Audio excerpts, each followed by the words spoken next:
इस सीरीज में आज हम कवर करने वाले हैं जुलाई महीने के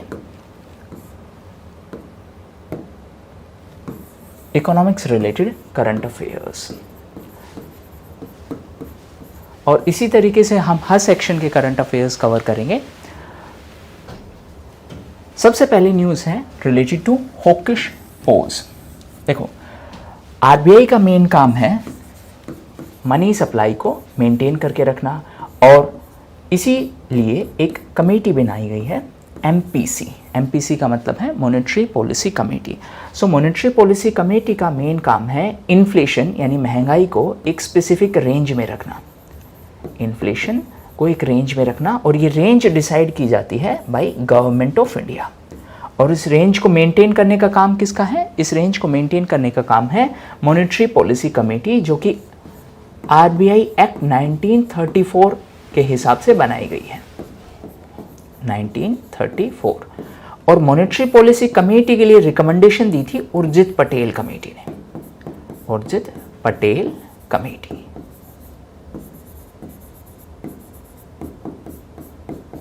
और ये 2016 में इसका गठन किया गया था। ओके, अब जो भी सेंट्रल बैंक है, हर एक कंट्री का एक सेंट्रल बैंक है जिसका मेन काम है मनी सप्लाई को मेंटेन करना, ताकि इन्फ्लेशन को एक रेंज में रखा जा सके। इन्फ्लेशन यानी महंगाई। सो महंगाई को अगर रेंज में रखना है, तो अगर महंगाई कम लेके आनी है, इसका मतलब मनी सप्लाई को क्या करना पड़ेगा? मनी सप्लाई को कम करना पड़ेगा। इस स्टांस को हम बोलते हैं हॉकिश स्टांस। हॉकिश का मतलब है, हॉक यानी एक बाज के तरीके से आप जो इंटरेस्ट रेट है उस पर नज़र रखोगे, क्योंकि आपका ऑब्जेक्टिव है कि मनी सप्लाई को ज़्यादा नहीं बढ़ने देना है। जैसे ही मनी सप्लाई बढ़ेगी, उससे इन्फ्लेशन बढ़ने का रिस्क बढ़ेगा। तो यहाँ पर ये जो न्यूज़ है वो यूएस के सेंट्रल बैंक के कंटेक्स्ट में है, जिसको हम बोलते हैं फेड यानी फेडरल रिजर्व। सो यूएस का जो फेडरल बैंक है वो बार बार इंटरेस्ट रेट इंक्रीज कर रहा था, ताकि जो इन्फ्लेशन है उसको कम किया जा सके। लेकिन इस बार उन्होंने इंटरेस्ट रेट को इंक्रीज नहीं किया, और इसी चीज़ को हमने क्या कहा है? Hawkish pose. पोज इसका मतलब है कि इंटरेस्ट रेट में जो बार बार इंक्रीमेंट किया जा रहा था, अब इस बार उसमें इंक्रीमेंट नहीं किया गया। सिंपलेस्ट सेंस में इंटरेस्ट रेट में जैसे भी इंक्रीमेंट होगा तो पैसे उधार लेना मुश्किल हो जाएगा, और उससे जो डिमांड है वो कम हो जाएगी, यानी महंगाई कम हो जाएगी। उसका जस्ट उल्टा जो स्टांस है वो होता है डोविश, DOVISH, जिसका मतलब है कि हम इंटरेस्ट रेट को कम रखेंगे, लो रखेंगे, ताकि जो ग्रोथ है इकोनॉमी में वो हो सके, और उससे इन्फ्लेशन भी होगी। सो सिंपलेस्ट सेंस में अगर मैं बात करूं, 3-4 चीज़ों की हमने बात की है। इंडिया के कंटेक्स्ट की अगर बात करें तो आरबीआई हमारे यहाँ पर मनी सप्लाई को मेंटेन करती है। मनी सप्लाई का मतलब है कि इकोनॉमी में कितने पैसे होंगे। जैसे जैसे मनी सप्लाई इंक्रीज होगी, उससे डिमांड इंक्रीज होगी, और डिमांड इंक्रीज होने से इन्फ्लेशन इंक्रीज होगी। सो मनी सप्लाई से डिमांड इंक्रीज होगी, और डिमांड से इन्फ्लेशन यानी महंगाई बढ़ेगी। और इन्फ्लेशन को एक स्पेसिफिक रेंज में रखने का जो काम है वो है मॉनेटरी पॉलिसी कमेटी का। जैसे आरबीआई यहाँ पर इंडिया में, अपने देश में आरबीआई काम कर रही है, वैसे ही यूएस का फेडरल बैंक है, फेड रिजर्व जिसको हम बोलते हैं। सो कोई भी अगर सेंट्रल बैंक अगर महंगाई को कम करना चाहता है तो वो आसानी से कर सकता है भाई इंक्रीजिंग इंटरेस्ट रेट, यानी ब्याज दर है उसको इंक्रीज करके, इंटरेस्ट रेट। सो अगर इंक्रीज किया गया इंटरेस्ट रेट तो उसको हम बोलते हैं हॉकिश स्टांस, हॉकिश स्टांस। और अगर इंटरेस्ट रेट को डिक्रीज किया गया है उसको हम बोलते हैं डोविश स्टांस। अब रिपीटेटिवली बार बार अगर इंटरेस्ट रेट इंक्रीज किया गया और उसके बाद नेक्स्ट टाइम इंक्रीज ना करके सेम पोजीशन पर रहने दिया, तो उसको हमने क्या बोल दिया है? Hawkish pose. सो ये एंटायर न्यूज़ थी। एक और इंपॉर्टेंट चीज़ जो कि वन लाइनर क्वेश्चन टाइप में पूछा जा सकता है कि एज ऑफ नाउ यूएस का जो फेडरल रिजर्व है उसका चीफ कौन है? सो उसके चीफ है मिस्टर पावेल।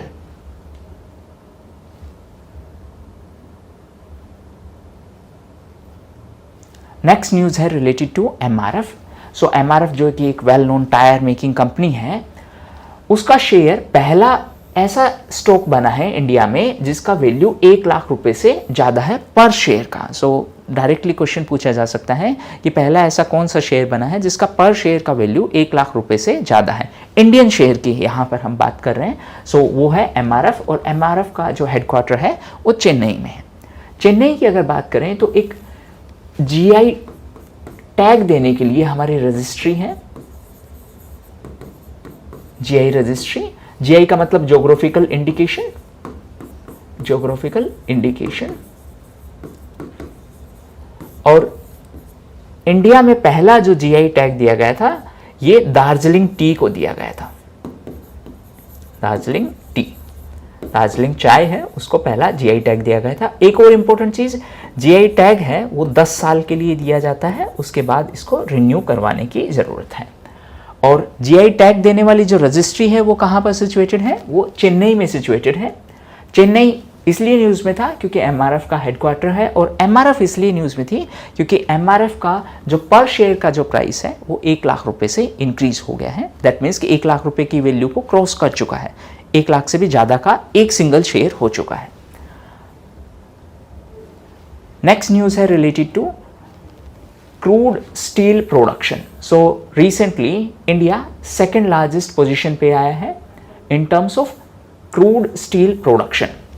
अगर स्टील के प्रोडक्शन की अगर बात करें तो फर्स्ट पोजीशन पर है चाइना, जो कि वर्ल्ड का रफली 53% यानी कि आधे से भी ज़्यादा स्टील है वो प्रोड्यूस करता है, और इंडिया सेकेंड पोजीशन पर है। हमारा प्रोडक्शन है रफली 6.6%, एंड थर्ड पोजीशन पर है जापान, फोर्थ पर है USA। कुछ दिन पहले ही इंडिया ने जापान को सरपास किया है, और जो स्टील प्रोडक्शन है उसमें अब हम सेकेंड पोजीशन पर हैं। एक और इंपॉर्टेंट चीज, सरकार ने स्पेशलिटी स्टील के लिए PLI भी अनाउंस किया था। PLI क्या है? PLI का मतलब है production linked incentive. Production linked incentive, production linked incentive. Simplest sense में इसका मतलब यह है कि आप जितना ज़्यादा प्रोड्यूस करोगे सरकार आपको उतना ही ज़्यादा इंसेंटिव देगी। सरकार ने ये स्कीम इसलिए अनाउंस की थी ताकि हम डोमेस्टिक जो प्रोडक्शन है उसको बढ़ावा दे सकें, और जो इंपोर्ट है उस पर हमारी डिपेंडेंसी है उसको कम कर सकें। सो PLI स्कीम है वो 14 सेक्टर्स के लिए अनाउंस की गई थी। 14, ये एग्जाम में क्वेश्चन पूछ सकते हैं कि कितने सेक्टर्स के लिए है। सो ये 14 सेक्टर्स के लिए अलाउ की गई थी, अनाउंस की गई थी, और उसमें से एक है स्पेशलिटी स्टील। स्टील के, क्रूड स्टील के प्रोडक्शन के मामले में इंडिया सेकेंड पोजीशन पर है, चाइना फर्स्ट पोजीशन पर है, और जापान थर्ड पोजीशन पर है। रिसेंटली इंडिया ने जापान को सरपास करके सेकेंड पोजीशन हासिल की है। सो ये India second largest crude steel producer है, और 2022-23 में हमने 6.72 मिलियन टन का जो स्टील है वो एक्सपोर्ट किया है। सो ये भी एक फैक्चुअल इंफॉर्मेशन है जो एग्जाम में पूछ सकते हैं। कितना million ton? 6.72 million ton.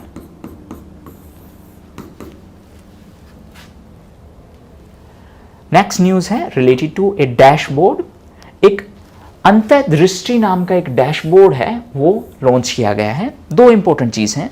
First thing first, इसका ऑब्जेक्टिव क्या है, सेकंड किसने लॉन्च किया है। सो ये लॉन्च किया गया है RBI ने, that is Reserve Bank of India, और इसका ऑब्जेक्टिव है to monitor financial inclusion. Financial inclusion का मतलब है जिन लोगों के पास बैंकिंग फैसिलिटी नहीं है उन लोगों को बैंकिंग फैसिलिटी कैसे प्रोवाइड की जाए। सिंपलेस्ट सेंस में that means those who do not have access to banking facility, how we can provide banking facility to them.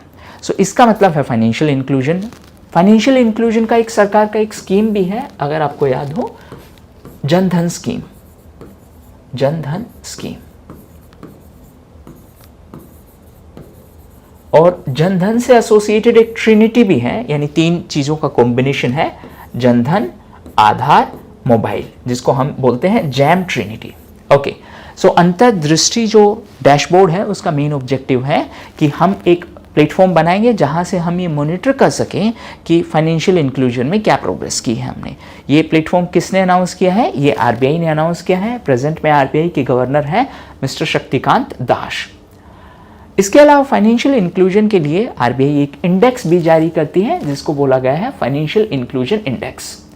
ये आरबीआई द्वारा जारी की गई है और इसके 3 मेजर पैरामीटर्स होते हैं। फर्स्ट है एक्सेस जिसका 35% वेटेज है, सेकंड है यूसेज कि कितना यूज होता है 45% वेटेज है, और थर्ड जो कंपोनेंट है वो है क्वालिटी। सो एग्जाम में 2 टाइप के क्वेश्चन पूछे जा सकते हैं। एक तो फाइनेंशियल इंक्लूजन इंडेक्स है वो कौन रिलीज करता है, so it is released by RBI. Second उसके पैरामीटर्स क्या क्या हैं, सो एक है एक्सेस, एक है यूसेज और एक है क्वालिटी।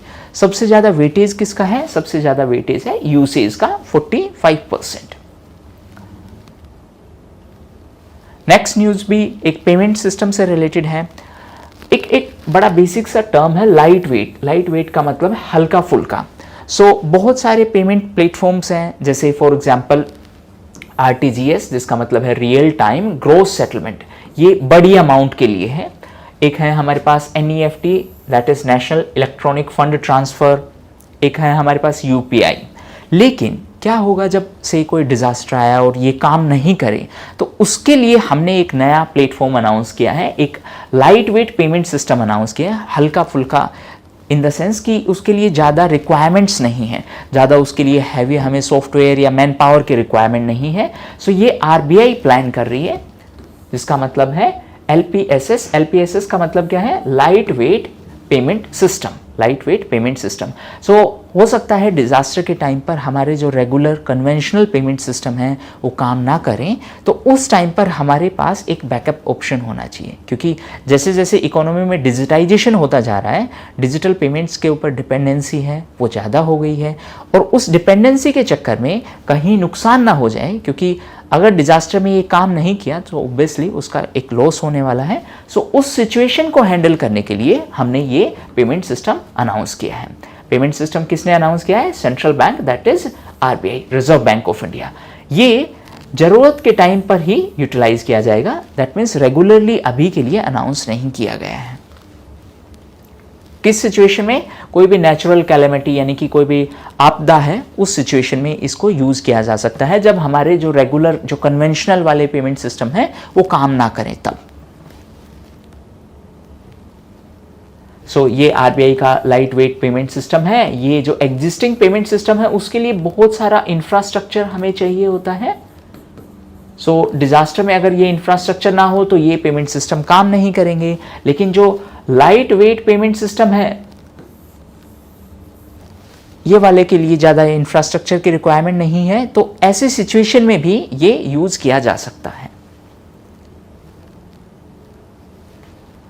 नेक्स्ट भी एक पेमेंट सिस्टम से रिलेटेड है। सो कई बार होता क्या है, से आपने किसी वेबसाइट पर कुछ आइटम परचेज किया और उस वेबसाइट पर जब आप पेमेंट करने जाओगे तब वो आपको किसी एक थर्ड पार्टी सॉफ्टवेयर के थ्रू पेमेंट करवाता है और उसके बाद जाकर आप पेमेंट कर सकते हो। सो उस चीज़ को दूर करने के लिए रेजरपे जो कि एक पेमेंट कंपनी है, उन्होंने एक नया प्लेटफॉर्म लॉन्च किया है जिसको नाम दिया है टर्बो यूपीआई। इसका मतलब है बिजनेस कम्युनिटी है वो यूपीआई पेमेंट एक्सेप्ट कर सकते हैं फ्रॉम देयर ओन प्लेटफॉर्म। उसके लिए उनको थर्ड पार्टी प्लेटफॉर्म की जरूरत नहीं होगी, थर्ड पार्टी। सो यहाँ से दो चीज़ें या 2 क्वेश्चन पूछे जा सकते हैं। फर्स्ट थिंग फर्स्ट, किसने इसको लॉन्च किया है, और ऑप्शन में आपको कंफ्यूज करने के लिए आरबीआई का नाम दिया जा सकता है, जबकि ये लॉन्च किसने किया है, रेजरपे ने। इसी तरीके का एक और प्लेटफॉर्म है वो पेटीएम पहले लॉन्च कर चुका है जिसका नाम है यूपीआई एसडीके। ये एक स्पेशल सॉफ्टवेयर है जो वेबसाइट के थ्रू इंटीग्रेट होता है। यूपीआई की अगर हम बात करें तो वो है यूनिफाइड पेमेंट इंटरफेस, जो कि एनपीसीआई का एक प्रोडक्ट है। एनपीसीआई क्या है, National payment corporation of India, जो कि IBA that is Indian banks association और आरबीआई का एक कोलैबोरेशन है, और इसको payment and settlement systems act के तहत बनाया गया है। ये एक्ट कब का है, 2007 का। और डिजिटल पेमेंट के लिए हमारी कंट्री में जो रेगुलेटर है वो है आरबीआई। सो जो इंपॉर्टेंट चीज़ें हैं इस एंटायर सिस्टम के अंदर वो है टर्बो यूपीआई। ये किसने लॉन्च किया है, ये रेजरपे ने लॉन्च किया है। यूपीआई की बात करें तो ये एनपीसीआई का एक प्रोडक्ट है। एनपीसीआई क्या है, National payment corporation of India. UPI क्या है, यूनिफाइड पेमेंट इंटरफेस। एनपीसीआई दो एंटिटीज का कोलैबोरेशन है, इंडियन बैंक्स एसोसिएशन और आरबीआई। आरबीआई की फाउंडेशन की बात करें तो इसके फाउंडेशन के लिए रिकमेंडेशन दी थी हिल्टन यंग कमीशन ने। इनिशियली आरबीआई का जो हेडक्वार्टर था वो कैलकाटा में था, बाद में ये शिफ्ट करके मुंबई ट्रांसफर किया गया।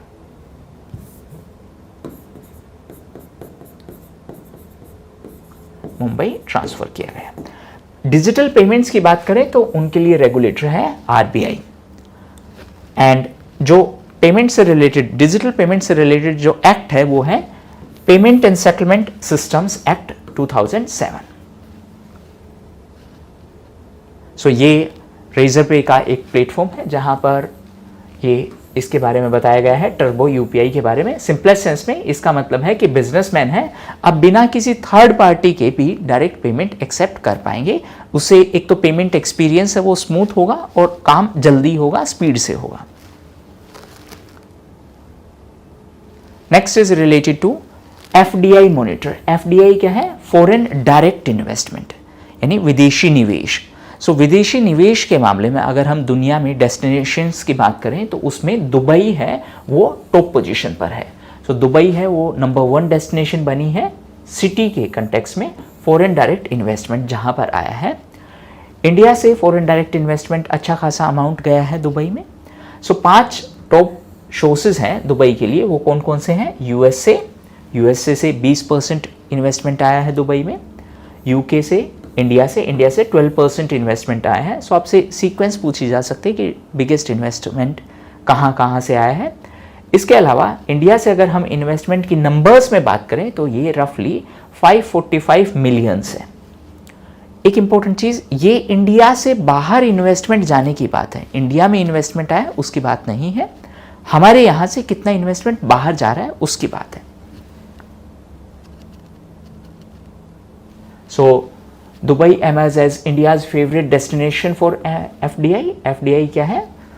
विदेशी निवेश, यानी foreign direct investment. Next is related to एक टर्म है evergreening loan, evergreening of loan. Evergreening का मतलब है सदाबहार। सो एक बैंक ने एक लोन दिया, अब लोन बैंक के लिए एसेट है। एसेट क्यों है? क्योंकि इस लोन से बैंक को इंटरेस्ट मिलने वाला है। सो इस इंटरेस्ट की वजह से ये बैंक के लिए एक एसेट है। दूसरी तरफ जो पब्लिक पैसा जमा करवाती है, पब्लिक डिपॉजिट है, यानी कि जो अकाउंट होल्डर हैं वो बैंक में जो पैसा जमा करवाते हैं वो बैंक के लिए एक लायबिलिटी है। लायबिलिटी क्यों है? क्योंकि बैंक को ये पैसा वापस देना है और वो भी विद इंटरेस्ट वापस देना है। सो ये बैंक के लिए लायबिलिटी है, ये बैंक के लिए एक एसेट है। जब तक ये एसेट पैसे कमा के दे रहा है इसको बोल देते हैं परफॉर्मिंग एसेट। Performing asset. और जब ये कमाना बंद कर देगा, यानी कि जो पेमेंट है, जो बैंक ने लोन दिया है वो ना तो प्रिंसिपल अमाउंट आ रहा है ना ही इंटरेस्ट पेमेंट आ रहा है, और उसमें अगर डिले है तो उसको हम क्या बोल देंगे? Non performing asset. Non performing asset. So यहां से करंट अफेयर्स के कंटेक्स्ट में 2 चीजें पूछी जा सकती हैं कि लोन एवरग्रीनिंग क्या है। इसका मतलब है पहले किसी को लोन दिया गया और वो लोन चुकाने की पोजीशन में नहीं है, तो पुराने वाले लोन को चुकाने के लिए एक और नया लोन दिया गया, यानी लोन को दोबारा से ग्रीन किया गया है, सदाबहार किया गया है कि एक लोन की भरपाई के लिए दूसरा लोन इश्यू किया गया है। उसको एवरग्रीनिंग ऑफ लोन्स बोलते हैं। आरबीआई ने बैंक्स को कहा कि ये प्रैक्टिस गलत है क्योंकि इससे रूट कोज है। रूट कोज क्या था कि टाइमली पेमेंट क्यों नहीं हो रहा है, वो इससे एड्रेस नहीं हो रहा है, इसीलिए एक प्रॉब्लमेटिक सिचुएशन है। इसी चीज को एक और टर्म का नाम भी दिया गया है, ज़ॉम्बी लैंडिंग। ज़ॉम्बी लैंडिंग का मतलब है एक अजीब तरीके से लोन हम दे रहे हैं क्योंकि हमें पता है कि पुराने वाले पैसे फंसे हुए हैं, फिर भी हम और एक्स्ट्रा पैसे या और एक्स्ट्रा लोन दे रहे हैं। सो ये पूरा इसका कंटेक्स्ट है एवरग्रीनिंग ऑफ लोन। इसका मतलब है कि लोन है वो वापस से रिन्यू कर दिया गया है पुराने वाले लोन को रिकवर करने के लिए। इसी को ज़ॉम्बी लैंडिंग बोला गया है, जिसमें बैंक्स हैं वो ज़्यादा से ज़्यादा लोन देते हैं ताकि उनका एनपीए ना बने। एनपीए क्या था? Non performing asset. यहाँ पर आप अपने सब्जेक्ट में स्टैटिक पार्ट में कुछ इंपॉर्टेंट टर्म्स को जरूर पढ़ेंगे। एनपीए क्या है, प्रोविजन क्या है, प्रोविजन, सब स्टैंडर्ड एसेट क्या है, सब स्टैंडर्ड एसेट, डाउटफुल एसेट क्या है, लॉस एसेट क्या है, लोन रीस्ट्रक्चरिंग क्या है। ये सब आपने जहां से भी ये स्टैटिक पार्ट पढ़ा है उनमें ये टर्म्स आप जरूर कवर करिए, क्योंकि ये एक इंपॉर्टेंट इश्यू है। नेक्स्ट है related to Bank of Maharashtra. So NPA management, NPA क्या था, non performing asset. NPA management के मामले में बैंक ऑफ महाराष्ट्र है वो टॉप पोजीशन पर है। सो ये बैंक्स का जो परफॉर्मेंस है, सो बैंक ऑफ महाराष्ट्र का जो रेशियो है दैट इज 0.25, ये टॉप पोजीशन पर है। उसके बाद है एचडीएफसी बैंक जो कि सेकंड पोजीशन पर है जिसका 0.27% है। थर्ड कोटक महिंद्रा बैंक है जिसका 0.37। सो ये तो 1 2 3 की बात है। उसके अलावा अगर हम बात करें पब्लिक सेक्टर बैंक्स की, so bank of Maharashtra first position पर, पब्लिक सेक्टर यानी सरकारी बैंक्स। एसबीआई है वो सेकंड पोजीशन पर है और बैंक ऑफ बड़ौदा है वो थर्ड पोजीशन पर है। सो ये इंपॉर्टेंट रैंकिंग है जो आपको ध्यान में रखनी है।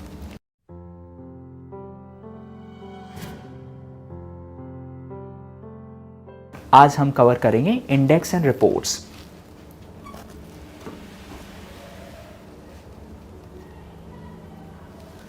फर्स्ट जो रिपोर्ट है वो है हंगर हॉटस्पॉट से। हॉटस्पॉट मतलब यहाँ पर हंगर का चांस है वो बहुत ज़्यादा है, फूड स्कार्सिटी है वो बहुत ज़्यादा है। सो ये जो रिपोर्ट है वो रिलीज़ की है FAO ने, that is food and agriculture organisation, जो कि एक स्पेशलाइज्ड एजेंसी है यूनाइटेड नेशंस की। यूनाइटेड नेशंस की एक स्पेशलाइज्ड एजेंसी है। इसका हेडक्वार्टर है वो रोम में है, इटली में। और इसके साथ साथ वर्ल्ड फूड प्रोग्राम ने भी इसमें कोलैबोरेशन किया है। सो सबसे ज़्यादा जो हंगर का जो कंसर्न है वो किन किन देश में है, इस रिपोर्ट के हिसाब से Afghanistan, Nigeria, Somalia, south Sudan और यमन में सबसे ज़्यादा हंगर का जो प्रॉब्लम है वो सीरियस है। उसके अलावा अगर हम इंडियन नेबरहुड की बात करें, सो हमारे जो पड़ोसी देश हैं पाकिस्तान, अफगानिस्तान और म्यांमार में भी हंगर का एक सीरियस प्रॉब्लम है इस रिपोर्ट के हिसाब से। अब टोटल 22 कंट्रीज हो चुकी हैं, पहले इसमें 18 कंट्री थी। सो ये एक इम्पोर्टेंट नंबर है जो पूछा जा सकता है कि हंगर हॉटस्पॉट है उसके हिसाब से अब टोटल कितनी कंट्रीज़ हैं जहाँ पर हंगर का प्रॉब्लम है वो बहुत सीवियर है, बहुत सीरियस है। सो टोटल है 22 कंट्रीज़, पहले ये थी ये 18 कंट्रीज़ थी। 4 जो कंट्रीज़ हैं Haiti, Burkina Faso, Mali and Sudan है, वहाँ पर हंगर का लेवल है वो काफ़ी प्रॉब्लमेटिक है, काफ़ी सीरियस है। सो ये जो नेम है कंट्रीज़ के नेम वो आपको ध्यान में रखने हैं। जैसे कि सबसे ज़्यादा जो हंगर का प्रॉब्लम है वो कहाँ पर है, Afghanistan, Nigeria, Somalia, south Sudan और यमन। अगर आप टॉप 5 नहीं याद रख सकते, एटलीस्ट टॉप 3 तो आपको ध्यान में रखने चाहिए। उसी तरीके से इंडिया के नेबरहुड में सो पाकिस्तान, अफगानिस्तान और Myanmar. Total number of countries कितनी हैं, सो टोटल पहले 18 थी, अब कितनी हो गई हैं, 22 हो चुके हैं। इसके अलावा 4 जो कंट्रीज़ हैं जिनको एलिवेट किया गया है, एलिवेट इन द सेंस कि अब वो इस जोन में नए आए हैं, तो ये हैं Haiti, Burkina Faso, Mali and Sudan. Next news है related to brand finance global 500। So ये एक रिपोर्ट है जो रिलीज़ की है ब्रांड फाइनेंस ने। इस रिपोर्ट में डिफरेंट कंपनीज़ का रैंकिंग दिया जाता है कि कौन सी कंपनी किस पोजीशन पर है। सो पहली बार किसी इंडियन कंपनी ने 25 बिलियन है उसको क्रॉस किया है, $25 बिलियन का वैल्यूएशन है उसको क्रॉस किया है। और इंडिया की जो मोस्ट वैल्यूएबल ब्रांड है वो है टाटा ग्रुप, जिसका वैल्यूएशन अभी 26.4 बिलियन है। सो ये पहली ऐसी इंडियन कंपनी बनी है जिन्होंने 25 बिलियन का जो वैल्यूएशन है उसको क्रॉस किया है। इसके अलावा सेकंड पोजीशन पर है इन्फोसिस और थर्ड पोजीशन पर है LIC। ग्लोबली अगर मैं बात करूं तो ग्लोबली अमेज़ॉन है वो फर्स्ट पोजीशन पर है, एप्पल है वो सेकंड पर और गूगल है वो थर्ड पोजीशन। इंडिया में टॉप पोजीशन पर कौन है, इंडिया में टॉप पोजीशन पर है टाटा ग्रुप, फिर है इन्फोसिस, फिर है LIC। अगर मैं इंडिया की टॉप कंपनी यानी टाटा ग्रुप है उसकी अगर बात करूं तो ग्लोबली उसका रैंक कितना है, ग्लोबली उसका रैंक है 69th। सो वर्ल्ड में टॉप पर कौन है, वर्ल्ड में टॉप पर है अमेज़ॉन, सेकंड है एप्पल, फिर है गूगल। इंडिया में टॉप पर कौन है? इंडिया में टॉप पर है टाटा ग्रुप, फिर है इन्फोसिस, फिर है LIC। जो टाटा ग्रुप है उसका ग्लोबल रैंकिंग कितना है? उसका ग्लोबल रैंकिंग है 69th। ये रिपोर्ट किसने रिलीज की है? जो रिलीज की है वो है ब्रांड फाइनेंस, जो कि नाम में ही एक्सप्लिसिटली मेंशन है, सो वो आपको ध्यान में रखना है। नेक्स्ट न्यूज है related to sustainable development goal number 7 goal है वो किस चीज से रिलेटेड है? Affordable and clean energy. Clean energy का मतलब है जहां पे कार्बन एमिशन कम हो। सो एक रिपोर्ट थी द एनर्जी प्रोग्रेस रिपोर्ट। इस रिपोर्ट को मल्टीपल एजेंसीज ने मिलकर तैयार किया है। For example international energy agency, international renewable energy agency, world bank, WHO, so multiple agencies इसमें इन्वॉल्व हैं। और इस रिपोर्ट के हिसाब से इंडिया है वो SDG गोल नंबर 7 किससे रिलेटेड है? अफोर्डेबल एंड क्लीन एनर्जी से रिलेटेड। सो उस गोल की प्रोग्रेस में हमारा जो परफॉर्मेंस है वो ऑन ट्रैक है, यानी हम सही रास्ते पर हैं और हमने जो टारगेट सेट किए हैं हम उनको सही टाइम पर अचीव कर लेंगे, ये इस रिपोर्ट का कहना है। इसके अलावा अप्रैल 2018 में हमने जितने भी इंडिया के अंदर जो गांव हैं वहाँ पर इलेक्ट्रिफिकेशन को अचीव कर लिया है, यानी कि हमारे सब गांव में बिजली पहुँच गई है। ये हमारा जो ऑब्जेक्टिव था वो अप्रैल 2018 में अचीव हो चुका है। सस्टेनेबल डेवलपमेंट गोल्स की अगर मैं बात करूं तो टोटल 17 गोल्स हैं, 169 टारगेट है और इनको अचीव करना है 2030 तक। एक और इम्पोर्टेंट चीज़, सस्टेनेबल डेवलपमेंट गोल्स से पहले हमारे पास थे मिलेनियम डेवलपमेंट गोल्स, और जो SDG हैं वो लीगली बाइंडिंग नहीं है, non legally binding, non legally binding. हम गोल नंबर 7 की बात कर रहे थे जो है अफोर्डेबल एंड क्लीन एनर्जी। थोड़ी देर पहले हमने पॉवर्टी हंगर की बात की, सो नो पॉवर्टी है वो हमारा फर्स्ट गोल है, जीरो हंगर है वो सेकंड गोल है, हेल्थ है वो थर्ड गोल है, quality education fourth, gender equality fifth और क्लीन वाटर एंड सैनिटेशन है वो हमारा गोल नंबर 6 है। इसके अलावा क्लाइमेट चेंज के कंटेक्स्ट में इंडिया ने COP26, कोप यानी कॉन्फ्रेंस ऑफ पार्टीज नंबर 26 जो कि ग्लासगो में हुई थी, ग्लासगो जो कि UK में है, यहाँ पर हमने 5 टारगेट सेट किए हैं और उन टारगेट को हमने नाम दिया है पंच अमृत। पंच यानी 5, तो हमारे 5 मेजर टारगेट हैं जो कि आपको ध्यान में रखने हैं क्योंकि यहाँ से क्वेश्चन पूछने की पॉसिबिलिटी है। सो पहला जो हमारा टारगेट है कि हम नॉन फॉसिल एनर्जी कैपेसिटी है उसको 500 गीगावाट तक पहुंचाएंगे 2030 तक। सेकंड जो हमारा टारगेट है वो ये है कि हमारा 50% का जो एनर्जी रिक्वायरमेंट है वो रिन्यूएबल एनर्जी से आना चाहिए 2030 तक। थर्ड जो हमारा टारगेट है वो है कि हम कार्बन एमिशन को रिड्यूस करेंगे, at least 1 billion ton carbon emission हम कम करेंगे। फोर्थ टारगेट है कि कार्बन इंटेंसिटी को कम करेंगे, कितने परसेंट? 45% से कम करेंगे बाय 2030। एंड लास्ट वाला टारगेट आई थिंक आप सबको पता है कि 2070 तक हमें नेट जीरो पर आना है। नेट जीरो का मतलब जितना हम एमिट करेंगे उतना हम वापस कैप्चर कर लेंगे, जिसको कार्बन सीक्वेस्ट्रेशन भी बोलते हैं। वापस कैप्चर करने को क्या बोलते हैं? Carbon sequestration. सो टारगेट क्या है? नेट जीरो जाना, कब तक? 2070 तक, 2070। नेक्स्ट न्यूज है रिलेटेड टू इकोनॉमी। एक्चुअली ये कॉम्बिनेशन बना दिया है कि इकोनॉमी में इंटरनेट का क्या रोल है। सो ये एक रिपोर्ट है जो कि रिलीज की है गूगल ने, टेमसेट एंड बेन एंड कंपनी। इस रिपोर्ट के हिसाब से इंडिया में जो इकोनॉमी है उसमें इंटरनेट का सिग्निफिकेंस है वो over a period of time काफ़ी इंक्रीज हुआ है। सो इंडियन इकोनॉमी में इंटरनेट का जो वैल्यू है वो 1 ट्रिलियन पहुंच जाएगा, कब तक? 2030 तक। अभी कितना है? अभी है $175 बिलियन और 2030 तक कितना पहुंच जाएगा? 1 ट्रिलियन। इसके अलावा हमारी GDP में अभी 4 से 5% इंटरनेट इकोनॉमी का कंट्रीब्यूशन है जो कि 12 से 13% हो जाएगा, कब तक? 2030 तक। 2030 तक ये कितना परसेंट हो जाएगा? 12 से 13%। नेक्स्ट न्यूज़ है रिलेटेड टू सिप्री। सिप्री का मतलब है Stockholm International Peace Research Institute. नाम से ही पता चल रहा है इंस्टीट्यूशन कहाँ का है, स्टॉकहोम का है।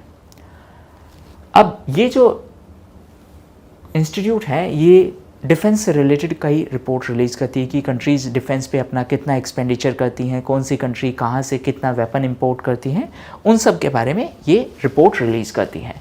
सो इस रिपोर्ट के हिसाब से 9 देश ऐसे हैं जहाँ पर न्यूक्लियर वेपन्स हैं। ये देश हैं USA, Russia, UK, France, China, India, Pakistan, north Korea and Israel.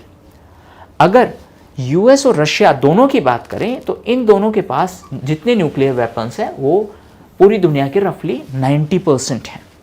अगर हम बात करें ओवरऑल इन 9 देशों के पास कितने न्यूक्लियर वॉरहेड्स हैं, सो ये नंबर है 12,512।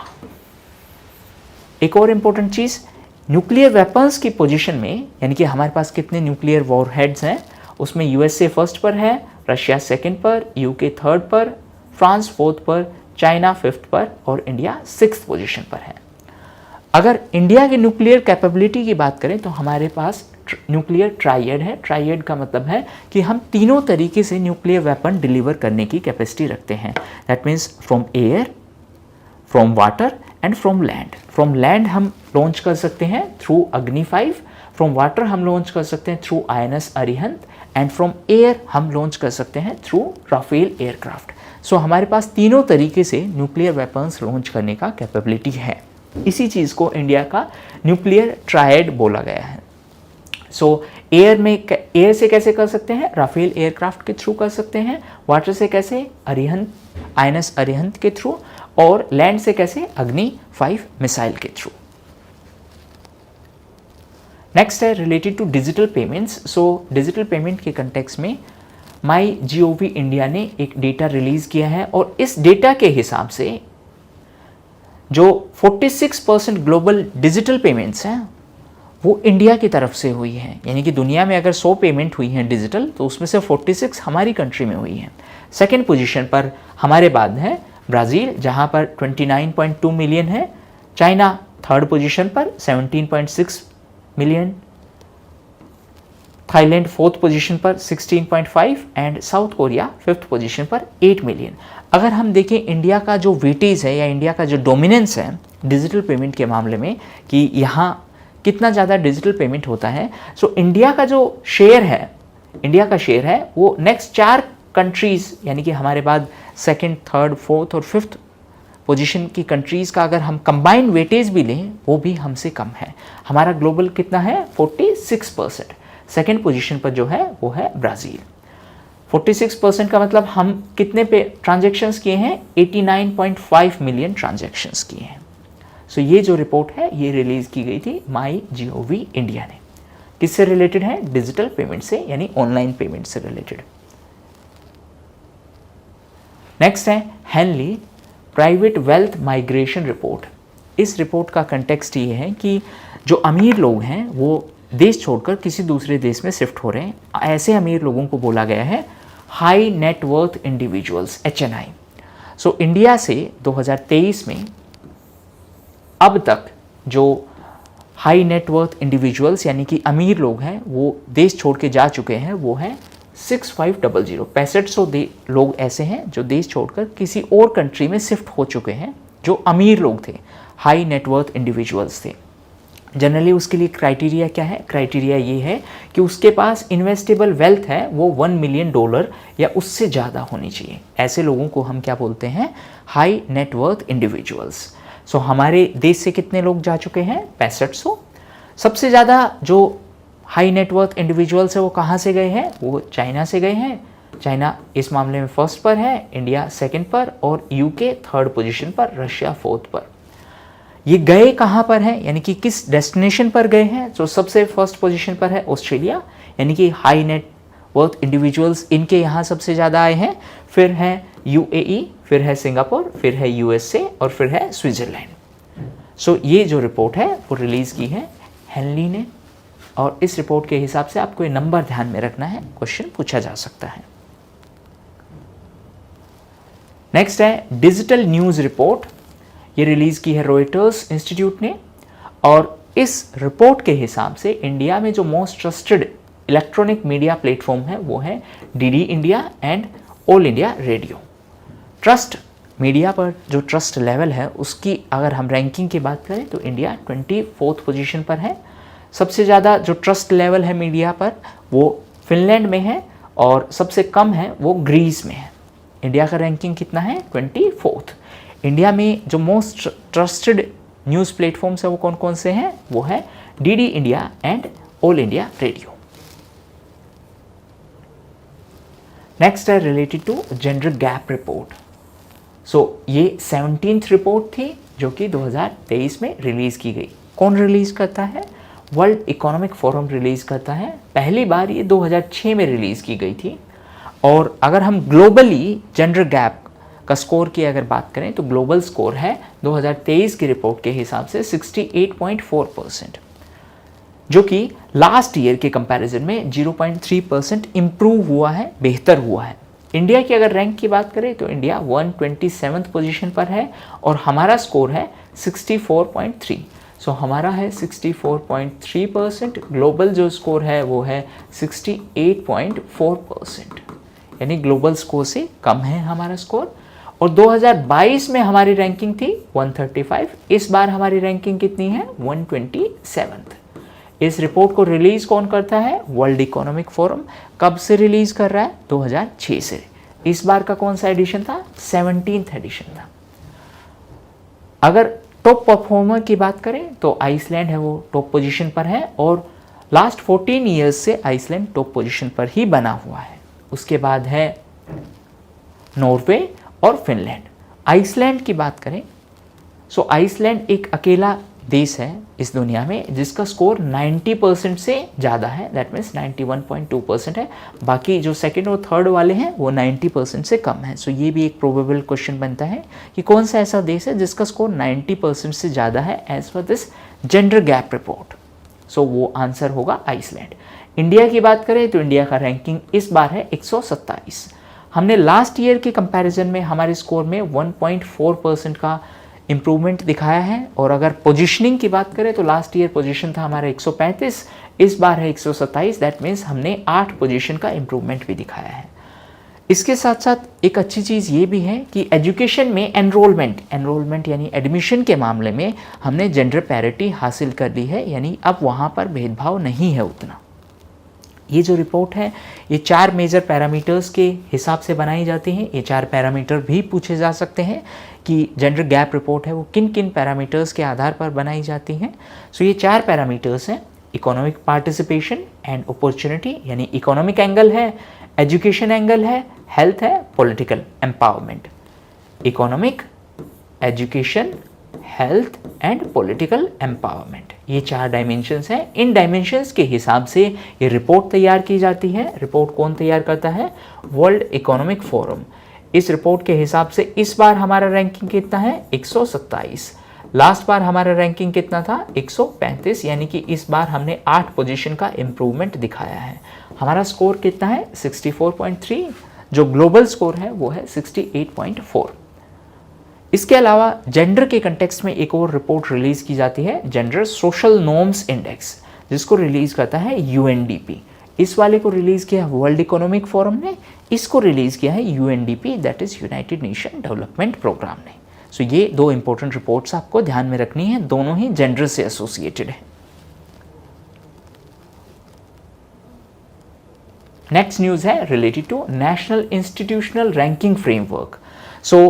ये एजुकेशन मिनिस्ट्री है वो अलग अलग इंस्टीट्यूशंस की एक रैंकिंग निकालती है। उस रैंकिंग के हिसाब से कौन सा इंस्टीट्यूशन है वो अच्छा परफॉर्म कर रहा है, कौन से इंस्टीट्यूशन में इश्यूज़ हैं, ये सब बताया जाता है। रिलीज़ किसने किया है? सबसे पहला क्वेश्चन, ये एजुकेशन मिनिस्ट्री ने रिलीज़ की है। और ये कौन सी बार ये है? ये 8th national Institutional Ranking framework है। इस फ्रेमवर्क रिपोर्ट के हिसाब से आईआईटी मद्रास है वो टॉप पोजीशन पर है, फिर आईआईएससी बेंगलुरु है और 3rd पोजीशन पर है आईआईटी दिल्ली। अब यहाँ पर कैटेगरी वाइज की अलग अलग कैटेगरीज में टॉप पोजीशन पर कौन है ये भी एक बार देख लेते हैं। जैसे यूनिवर्सिटीज़ और रिसर्च के मामले में आईआईएससी बेंगलुरु टॉप पोजीशन पर है। कॉलेजेस के मामले में दिल्ली का मिरिंडा हाउस टॉप पोजीशन पर है। इंजीनियरिंग कॉलेजेस के मामले में आईआईटी मद्रास, मेडिकल के मामले में एम्स दिल्ली, मैनेजमेंट के मामले में IIM अहमदाबाद और फार्मेसी के मामले में national institute of pharma education Hyderabad top position पर है। लॉ के मामले में national law school Bengaluru top position पर है। आर्किटेक्चर के मामले में IIT रुड़की। एग्रीकल्चर के मामले में Indian agriculture research institute Delhi और इनोवेशन के मामले में IIT कानपुर टॉप पोजीशन पर है। इस रिपोर्ट के लिए अगर पैरामीटर्स की मैं बात करूं तो ये 5 पैरामीटर्स हैं जो आपको ध्यान में रखने हैं। थोड़ी देर पहले हमने जेंडर गैप रिपोर्ट की बात की थी, उसके 4 पैरामीटर्स थे, इसके 5 पैरामीटर। ये 5 पैरामीटर कौन कौन से? Teaching, learning and resources, second है research and professional practice, third है ग्रेजुएशन आउटकम, फोर्थ है outreach and inclusivity and last है परसेप्शन। सो ये 5 पैरामीटर हैं। इन 5 पैरामीटर के हिसाब से जो एजुकेशन मिनिस्ट्री है वो ये रिपोर्ट रिलीज़ करती है। ये इस बार 8th वर्जन था और इस बार की रिपोर्ट के हिसाब से IIT मद्रास है वो टॉप पोजीशन पर है। नेक्स्ट है फूड सेफ्टी इंडेक्स। ये इंडेक्स है, ये 5वां ऐसा इंडेक्स है, दैट मीन्स नंबर वाइज अगर हम बात करें तो ये 5th टाइम रिलीज़ की गई है। फर्स्ट एंड फॉरमोस्ट ये FSSAI है, एक इंस्टीट्यूशन है, food safety standards authority of India, उसके द्वारा ये रिपोर्ट रिलीज़ की गई है। और ये जो ऑर्गेनाइजेशन है ये ministry of health and family welfare के अंडर में है। सो जो हेल्थ मिनिस्टर हैं डॉक्टर मनसुख मांडविया, उन्होंने ये रिपोर्ट रिलीज़ की थी। ये कब रिलीज़ की गई? On the occasion of world food safety day. World food safety day किस दिन मनाया जाता है? ये 7 जून को मनाया जाता है। सो ये रिपोर्ट है वो FSSAI की है। इसके अलावा FSSAI ने एक rapid food testing kit RAFT ये एक पोर्टल भी अनाउंस किया है। नाम से ही पता चल रहा है किस चीज़ के लिए है, फूड टेस्टिंग के लिए है। फूड टेस्टिंग यानी कि उसमें कुछ अडल्ट्रेशन यानी मिलावट तो नहीं है, उस चीज़ के लिए है। सो आपको ध्यान रखना है RAFT जो पोर्टल है वो किस चीज़ से रिलेटेड है? वो है फूड टेस्टिंग। और ये किसने रिलीज़ किया है? ये FSSAI ने रिलीज़ किया है। और FSSAI किस मिनिस्ट्री के अंडर में है? ये है ministry of health and family welfare. Okay, now अगर डिस्ट्रिक्ट वाइज परफॉर्मेंस की बात करें तो 260 डिस्ट्रिक्ट ने इसमें पार्टिसिपेट किया था, जिसमें 31 डिस्ट्रिक्ट ऐसी हैं जिनका स्कोर 75% या उससे ज़्यादा था। स्टेट वाइज अगर परफॉर्मेंस की बात करूं तो लार्ज स्टेट्स हैं उनमें केरला फर्स्ट पोजीशन पर है, स्मॉलर स्टेट्स में गोवा और यूनियन टेरिटरीज में जम्मू एंड कश्मीर है वो टॉप पोजीशन पर है। केरला, गोवा एंड जम्मू एंड कश्मीर, ये 3 आपको ध्यान रखने हैं। नेक्स्ट रिपोर्ट है related to state of India's environment report. So इसको रिलीज किया है centre for science and environment ने। एक कंफ्यूज करने के लिए एक बड़ा इजी वे है कि इसको कोई भी एनवायरनमेंट रिलेटेड ऑर्गेनाइजेशन का नाम दे सकते हैं या फिर एनवायरनमेंट मिनिस्ट्री का नाम दे सकते हैं। तो आपको ध्यान में रखना है कि इसे CSE that is centre for science and environment ने रिलीज़ किया है, जो कि एक नई दिल्ली बेस्ड संस्था है। इस रिपोर्ट के हिसाब से तेलंगाना फर्स्ट पोजीशन पर है, मध्य प्रदेश सेकंड पोजीशन पर है और दिल्ली थर्ड पोजीशन पर है। तेलंगाना रिसेंटली एक और इवेंट के कारण न्यूज़ में था, हरित हराम। ये तेलंगाना का एक एफोरेस्टेशन स्कीम है। एफोरेस्टेशन यानी कि पेड़ पौधे लगाने के लिए ये एक प्रोग्राम है जिसके कारण रिसेंटली तेलंगाना न्यूज़ में था। Next related to Forbes Global 2000 list. ये 2000 कंपनीज का लिस्ट है और यहाँ पर सबसे बड़ी जो कंपनीज हैं उनका एक लिस्ट, एक रैंकिंग तैयार किया गया है। इस रैंकिंग के हिसाब से फर्स्ट थिंग फर्स्ट किसने रिलीज़ किया है? तो फोर्ब्स ने रिलीज़ किया है। इस रैंकिंग के हिसाब से JP मॉर्गन है जो कि USA की एक कंपनी है वो फर्स्ट पोजीशन पर है और सऊदी अरबिया की जो तेल कंपनी है अरामको वो सेकंड पोजीशन पर है। इंडिया की अगर हम बात करें तो इंडिया की तरफ से रिलायंस इंडस्ट्रीज टॉप पोजीशन पर है, सेकंड है SBI और थर्ड है HDFC। ये इंडिया की रैंकिंग है। अगर मैं ग्लोबल रैंकिंग की बात करूं तो रिलायंस का रैंकिंग है 45th, SBI का 77th और HDFC का है 128th। ओवरऑल इन 2000 में से 55 कंपनीज हैं वो इंडियन कंपनीज थी और इंडिया की तरफ से टॉप पोजीशन पर कौन है? ये है रिलायंस इंडस्ट्रीज, फिर है SBI, और फिर है HDFC। नेक्स्ट रिपोर्ट है related to global slavery index. So ये 5th सच इंडेक्स था और इसको एक एनजीओ ने रिलीज किया है, वॉक फ्री। सो आपको सिर्फ एनजीओ का नाम ध्यान रखना है और ये एनजीओ कहाँ का है, ये ऑस्ट्रेलिया बेस्ड एक एनजीओ है। इस रिपोर्ट के हिसाब से सबसे ज़्यादा जो स्लेवरी का सिचुएशन है वो नॉर्थ कोरिया में है और सबसे कम है वो स्विट्ज़रलैंड में है। उससे ज़्यादा डिटेल आपको नहीं ध्यान रखनी है, बट ये ज़रूर ध्यान रखना है कि वॉक फ्री एक नॉन गवर्नमेंटल ऑर्गेनाइजेशन है जो ह्यूमन राइट्स के फील्ड में काम करती है और ये ऑस्ट्रेलिया बेस्ड एक ऑर्गेनाइजेशन है। नेक्स्ट है ग्लोबल लिवेबिलिटी इंडेक्स। सो ये एक इंडेक्स है जो कि EIU यानी कि इकोनॉमिस्ट इंटेलिजेंस यूनिट के द्वारा रिलीज़ की जाती है। ये लंदन बेस्ड एक संस्थान है और ये सिटीज़ में रहना कितना आसान है, क्या क्या उसमें सुविधाएं हैं, उसके हिसाब से एक रैंक तैयार की जाती है। इस रैंक के हिसाब से ऑस्ट्रिया की राजधानी वियना है वो 1st पोजीशन पर है, डेनमार्क का कोपेनहेगन है वो 2nd पोजीशन पर और ऑस्ट्रेलिया का मेलबोर्न है वो 3rd पोजीशन पर है। यानी इन शहर में रहना लिवेबिलिटी इंडेक्स के हिसाब से ये 3 टॉप पोजीशन पर है। एशिया की अगर मैं बात करूं तो जापान का शहर ओसाका है, वो एशिया में टॉप पोजीशन पर है। ओवरऑल उसका रैंक है 10th। सबसे नीचे अगर मैं सिटीज़ की बात करूं तो सीरिया का डेमास्कस है जो कि 173rd पोजीशन पर है और लीबिया का त्रिपोली 172nd पोजीशन पर है। एशिया पैसिफिक की जो सिटीज़ हैं उसमें परफॉर्मेंस में इम्प्रूवमेंट हुआ है, जबकि वेस्टर्न यूरोप की जो शहर हैं उसमें डाउनग्रेड आया है, यानी कि वहाँ पर डाउनफॉल हुआ है। इंडिया की अगर मैं बात करूं तो इंडिया के 2 शहर हैं, दिल्ली एंड मुंबई, दोनों 141st पोजीशन पर हैं। चेन्नई है वो 144th पोजीशन पर, अहमदाबाद 147 और बेंगलुरु 148। यानी हमारे जो टॉप शहर हैं वो है दिल्ली एंड मुंबई, जिनका रैंकिंग ग्लोबल रैंकिंग है वो 141st है, दोनों 141st। सो ये थे important index and reports. Next sequence में हम कुछ और सेगमेंट को कवर करेंगे। Thank you.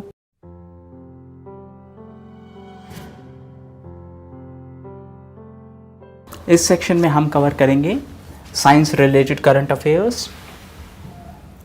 फर्स्ट है जुगलबंदी चैटबॉट। सो ये एक चैटबॉट है जो माइक्रोसॉफ्ट की मदद से लॉन्च किया गया है।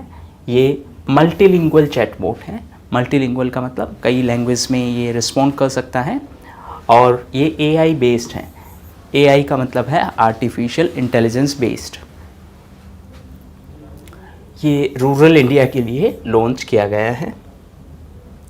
नेक्स्ट है UPI 123 पे।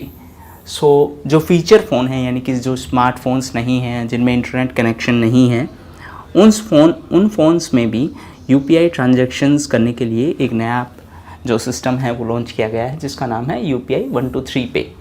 ये 3 स्टेप पेमेंट सिस्टम है जो कि फीचर फ़ोन्स के लिए, ब्लैक एंड वाइट टाइप के जो फ़ोन्स हैं उनके लिए लॉन्च किया गया है और इसको लॉन्च किया है RBI और NPCI ने। RBI Reserve Bank of India है, NPCI है National Payment Corporation of India. NPCI 2 organisation का इनिशिएटिव है, one is RBI and one is Indian banks association. Indian bank association.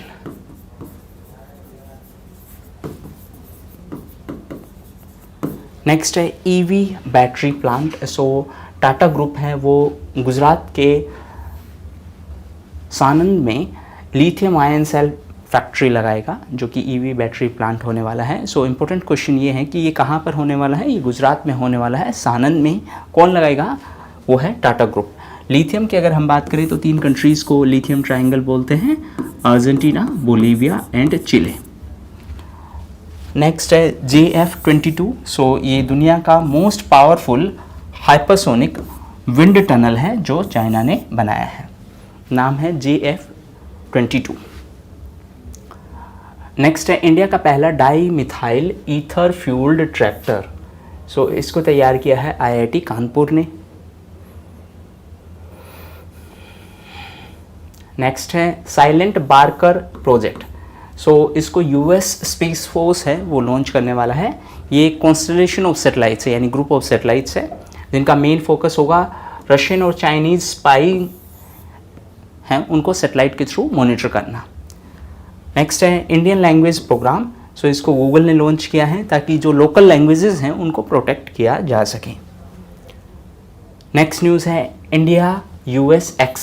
सो ये एक प्लेटफॉर्म है जहाँ पर इंडिया और यूएस से कोलैबोरेट करेंगे इन टर्म्स ऑफ टेक्नोलॉजिकल मैटर्स।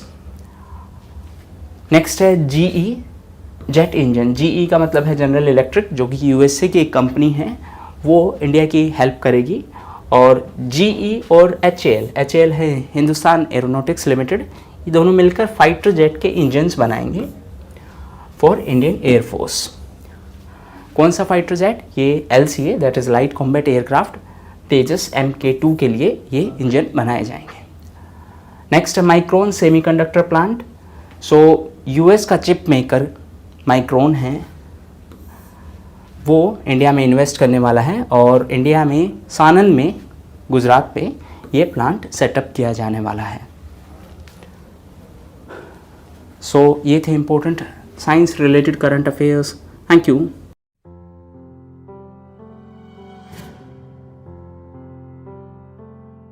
इस सेक्शन में हम कवर करेंगे इम्पोर्टेंट स्कीम्स। फर्स्ट है GRSC गेन्स स्टार्टअप चैलेंज। सो GRSC है garden reach ship builders and engineers, इसका हेडक्वार्टर है कोलकाता में।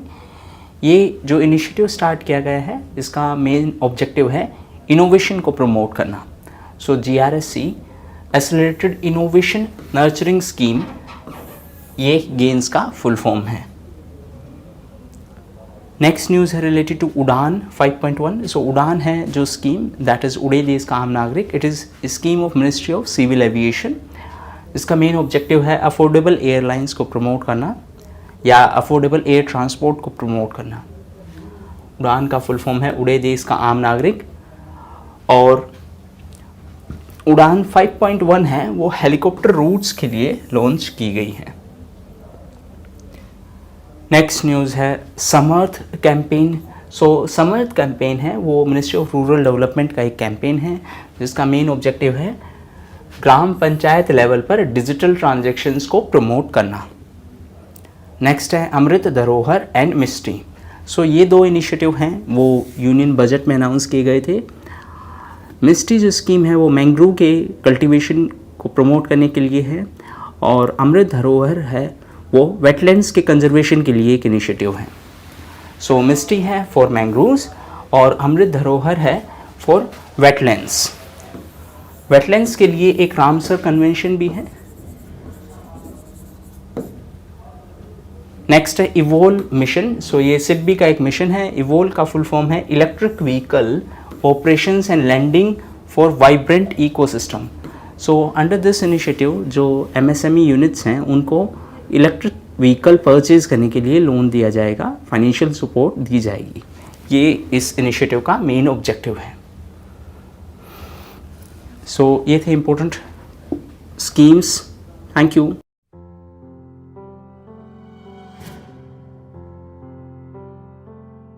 इस सेक्शन में हम कवर करेंगे important summits and conference. First है इंटरनेशनल सुपर कंप्यूटिंग कॉन्फ्रेंस। सो ये कॉन्फ्रेंस जर्मनी के हम्बर्ग में आयोजित करवाई गई थी और इस कॉन्फ्रेंस में जो सुपर कंप्यूटर्स हैं उनको रैंकिंग दी गई। सबसे टॉप पर है फ्रंटियर सुपर कंप्यूटर जो कि USA का है, फिर है फुगाकू जो कि जापान का है।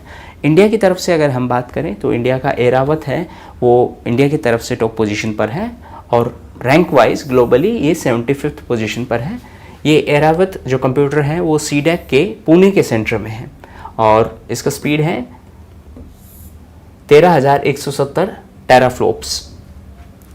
इसके अलावा इंडिया का परम सिद्धि 131वें पोजीशन पर है, प्रत्यूष 169th पोजीशन पर और मिहिर 316th पोजीशन पर है। नेक्स्ट है 14th clean energy ministerial meeting. ये गोवा में हुई थी। Clean energy ministerial meeting Goa में हुई थी और यहाँ पर इम्पोर्टेंट चीज़ ये है कि इसके साथ साथ 8th मिशन इनोवेशन की मीटिंग भी हुई थी। मिशन इनोवेशन की अगर बात करें सो इसको लॉन्च किया गया था टू प्रमोट क्लीन एनर्जी इसका फर्स्ट फेज़ है वो 2015 से 2020 के बीच के लिए था और सेकंड फेज़ है 2021 से 2030 के लिए है। नेक्स्ट है इंडिया EU कनेक्टिविटी कॉन्फ्रेंस। सो ये मेघालय में हुई थी, EU यानी European union. So recently Meghalaya इसलिए भी न्यूज़ में था क्योंकि उन्होंने पहला ड्रोन डिलीवरी सिस्टम स्टार्ट किया है। ये एशिया का पहला ड्रोन डिलीवरी हब है, वो मेघालय में ही होने वाला है। इसके अलावा नॉर्थ ईस्ट का लार्जेस्ट इंडोर स्टेडियम है, वो भी मेघालय के शिलोंग में होने वाला है।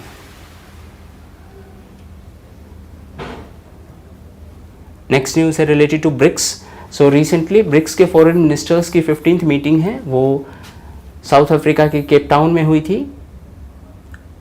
और 15th ब्रिक्स समिट का अगर वेन्यू की बात करें सो ये डरबन में होगी। ये फॉरेन मिनिस्टर्स की मीटिंग है, ये जनरल मीटिंग है। ये डरबन के साउथ अफ्रीका में, ये साउथ अफ्रीका के डरबन में होनी है। थीम है ब्रिक्स एंड अफ्रीका। ब्रिक्स की बात करें सो 5 इसमें देश हैं, Brazil, Russia, India, China and South Africa. इन्हीं का एक बैंक है जिसका नाम है न्यू डेवलपमेंट बैंक और BRICS bank. New development bank के नए मेंबर बने हैं Egypt, UAE, Bangladesh and Uruguay.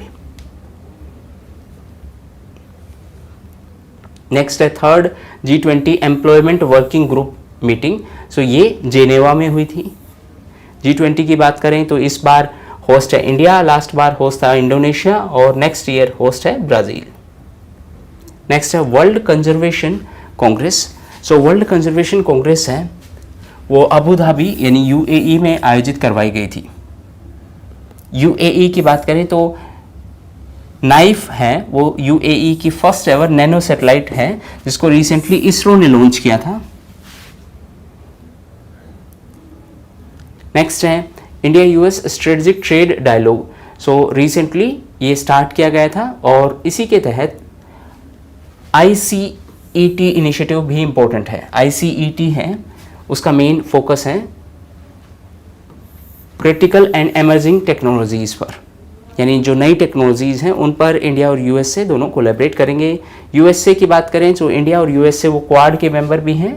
Quad 4 देशों का समूह है, इंडिया, USA, जापान, ऑस्ट्रेलिया। ये चारों मालाबार एक्सरसाइज के भी पार्टिसिपेंट हैं।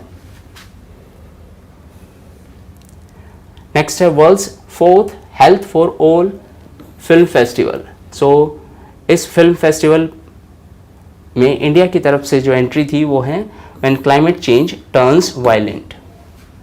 इंडिया ने इस कैटेगरी में अवार्ड जीता है और ये फिल्म के डायरेक्टर हैं वंदिता सारिया। नेक्स्ट है international institute of administrative science. So India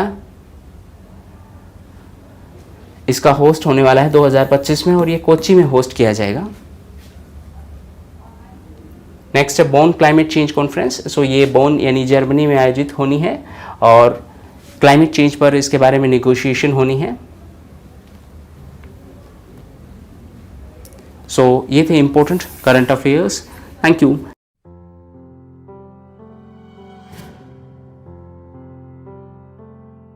इस सेक्शन में हम कवर करेंगे environment related current affairs. First urban climate film festival. So ये फिल्म फेस्टिवल है वो कोलकाता में आयोजित करवाया गया था। नेक्स्ट न्यूज़ है related to global green house gas watch. So ये एक लिस्ट है, एक रिपोर्ट है जो तैयार की है वर्ल्ड मेट्रोलॉजिकल कांग्रेस ने। नेक्स्ट है मियावाकी फॉरेस्ट। सो ये एक जापानीज फॉरेस्ट मेथड है, एक तरीका है जिससे अर्बन एरियाज़ में डेंस फॉरेस्ट है वो तैयार किया जा सकता है। मेथड का नाम है मियावाकी मेथड। सो ये जापानीज मेथड है, डेंस फॉरेस्ट क्रिएट किया जा सकता है अर्बन एरियाज़ में। सो रिसेंटली ये न्यूज़ में था क्योंकि ये प्रैक्टिस है, ये फॉलो की जाती है केरल और महाराष्ट्र में। ये कहीं पर भी फॉलो किया जा सकता है जहाँ पर एरिया कम है, कम स्पेस में ज़्यादा डेंस फॉरेस्ट क्रिएट करना हो तो। नेक्स्ट है treaty to protect high seas. High seas का मतलब है वो एरिया जो किसी भी पर्टिकुलर कंट्री का नेशनल एरिया ना हो, यानी कि नेशनल एरिया से बियॉन्ड जो एरिया है सी एरिया, उसको हम हाई सीज बोलते हैं। तो रिसेंटली यूनाइटेड नेशन ने फर्स्ट एवर ट्रीटी है उसको अडोप्ट किया है। इसका मेन फोकस है बायोडाइवर्सिटी को प्रमोट करना और प्रोटेक्ट करना उन एरियाज़ में जो किसी भी देश की ज्यूरिसडिक्शन से बाहर हैं। सो ये फोर्स में आएगी जब 60 देश से ज़्यादा इसको रेटिफाई करेंगे। हाई सीज़ की अगर हम बात करें तो ये ओपन ओशियन का वो पार्ट है जो किसी भी कंट्री की ज्यूरिसडिक्शन से बाहर है। सो ये थे important environment current affairs. Thank you.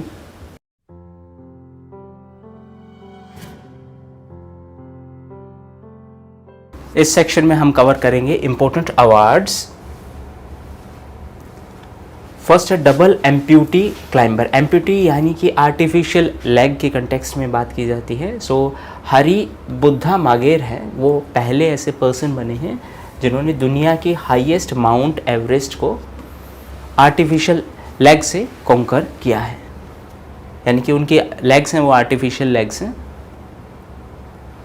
Next है डग हैमरशोल्ड। सो ये मेडल है, ये दिया जाता है United Nations peace keeping forces को, और ये दिया गया शिशुपाल सिंह एंड सवाला राम बिश्नोई को। नेक्स्ट है ज्ञानपीठ अवार्ड। सो 57th ज्ञानपीठ अवार्ड है वो दिया गया है दामोदर मौजो को, जो कि कोंकणी लैंग्वेज के एक ऑथर हैं गोवा से, और ये इंडिया का हाईएस्ट लिटरेरी अवार्ड है और उनकी फेमस नॉवल हैं क्रेमलिन। सेकंड गोवा के वो सेकंड ऐसे पर्सन बने हैं जिनको एक ज्ञानपीठ अवार्ड दिया गया है। उनसे पहले रविंद्र केलेकर को ये अवार्ड मिल चुका है, ज्ञानपीठ अवार्ड। नेक्स्ट है environmental airline of the year. So ये दिया गया है एतिहाद एयरवेज को, जो कि यूएई की नेशनल एयरलाइन है। नेक्स्ट है grand order of chain of the yellow star. ये दिया गया हमारे प्रेसिडेंट को, और ये सूरीनाम का हाईएस्ट सिविलियन अवार्ड है। विद दिस वो पहली ऐसी भारतीय बनी है जिनको ये प्राइज़ मिला है। नेक्स्ट न्यूज़ है यूनेस्को मिशेल बैत्सी अवार्ड। सो ये अवार्ड दिया गया है बंकन जगदीश सुधाकर को उनके इफ़ेक्टिव बायोस्फीयर रिजर्व मैनेजमेंट के लिए। एक्चुअली वो Ramanathapuram wild life sanctuary house के वार्डन हैं और gulf of Mannar biosphere reserve के डायरेक्टर हैं। सो उनको ये अवार्ड दिया गया है और वो पहले ऐसे भारतीय बने हैं जिनको ये अवार्ड मिला है। गल्फ ऑफ मन्नार की अगर हम बात करें बायोस्फीयर रिजर्व की, तो ये तमिलनाडु में है। ये भारत का पहला मरीन बायोस्फीयर रिजर्व है। नेक्स्ट है accelerator programme for food startups. So ये प्रोग्राम है FAO ने अनाउंस किया है, और FAO ने इंडिया की तरफ से फार्मर्स फ्रेश जोन नाम की एक एंटिटी को सेलेक्ट किया है इस प्राइज़ के लिए। नेक्स्ट है स्पिनोजा प्राइज़। सो ये दिया गया है जोयिता गुप्ता को, जो कि इंडियन ओरिजिन के साइंटिस्ट हैं। उनको नीदरलैंड्स में साइंस में सिग्निफिकेंट कंट्रीब्यूशन के लिए ये प्राइज़ दिया गया है। नेक्स्ट है अति उत्तम एक्रेडिटेशन। सो ये दिया गया है जियोलॉजिकल सर्वे ऑफ इंडिया को।